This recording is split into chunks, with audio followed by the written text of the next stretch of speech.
The false grip pull-up can be really tough to master. This video is going to go over some ways that you can prep for and build up to working on your false grip pull-up, both generally and in a given session. I've got other videos and tutorials that go into more detail on how to improve your false grip. This video is assuming that you're already working on your false grip and you're relatively secure with it. So this is more specifically for the false grip pull-up and how to improve it. Real quick demo of your false grip pull-up. I am securing my false grip here, coming into my bottom hang position and pulling all the way up and then lowering down with control. So that's one false grip pull-up rep. As a quick note, before we actually start on the rings, I always recommend wrist prep and shoulder prep. In particular, scapular prep is really important for any of this rings work. I'm going to link to a couple of my demo videos in the description for this video, so you can check out some wrist work and a few shoulder drills that I would recommend doing before you get onto the rings. The first drill that I would work on the rings to prep your false grip for your session is the false grip row. Quite simple, it's just like the ring row, but with a false grip. I'm going to set up my grip here, come into position for the row, maintain my false grip, and pull all the way chest to the rings, keeping my grip secure and lowering down. You can make this a bit lighter by walking back or a bit heavier by coming down more. All right, so I'm going to be pulling more of my weight this way. 1 to 2 sets of 10 to 12 reps to prep for your session should be solid for that. If you're newer and working on the false grip and feeling a little less secure with it, you can spend more time on this drill. But again, if we're working more on the false grip pull-up specifically, a set or two, 10 to 12 reps should be great for getting you warmed up. Next up, I like to focus on the end ranges of the false grip pull-up. So that's the bottom hang and the top lock-off position.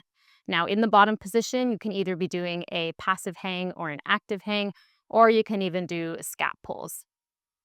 So your options here, one would just be to work on your hang. Now, of course, I'm on the floor here, but if you imagine the rings higher, you'd work on it that way. Option 2 is to be a little more active and hold there. Option 3 is to work on actual scapular movement here. All of those variations will help you to build up your false grip in that bottom portion of the pull-up, so the initial part of the pull, which is often very hard for most people. On the other end, we want to work on the lock-off position. So that's when I pull chest to the rings and hold the top of the pull-up. Now, this is very key, especially if you're working on your ring muscle-up. You want to make sure that you can pull all the way to here with your false grip. Very simple, but not easy. You're going to set up your false grip, and you can even just step right into the position here and work on holds. Now, you can also do this with a little bit of foot assistance. So I would just keep my feet on the floor here very lightly, supporting me, and work on it that way.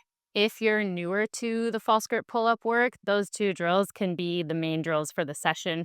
2 to 3 sets. You can even build up towards 4 or 5 sets if you're really into it and it's one of your main focal areas. And just hitting 5 to 10 second holds, building up time spent. So maybe that bottom position, you can barely hang initially, so you can work on slowly building that up. Same with the top position. We want to get very secure here and build that up over time. Alternatively, if you're a bit more advanced or you're spending more time on the actual false grip pull-up, treat those other drills as more prep work. I would say max 2 sets, still 5 to 10 seconds, maybe even 15 if you're feeling pretty strong with these, but you don't want to gas out on those earlier drills. They're meant to prep you, get you ready for actually working on the full false grip pull-up. All of those drills should be really useful in prepping you for the main portion of your practice, which would be the actual false grip pull-up. Now, if you're a little bit newer to this, you might need to work on the negative, so I'm going to show you that. If you're a little more advanced, you can just work the actual full pull-up up and down, and potentially even weighted reps depending where you're at with your pulling strength.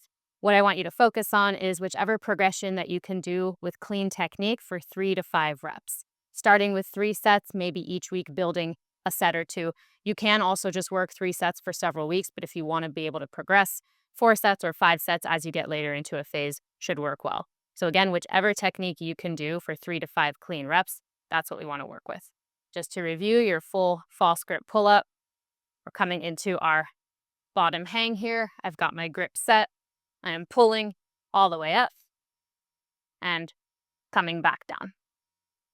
This is option 1 if you are pretty solid and want to just build up your capacity. If you're still struggling with being able to do 3 to 5 false grip pull-ups, you can start in your top position here, pause for a moment, and then just work on the negative. Go all the way down, stay controlled, keep your grip. It's a little less glamorous, but it does pay off, I promise. And finally, I'm not going to show it here, but you could work with weights. You can either get a belt or hold a weight between your knees or your feet or whatever setup you need. That's another way. If you're cranking out sets of 5, definitely add some weight and work on it that way to give yourself more challenge. It will pay off as well when you go to do the ring muscle up. Hopefully these drills are helpful to you if you are working on your false grip pull-up. If you have any questions, feel free to post them in the comments on this video. I'm happy to help you out.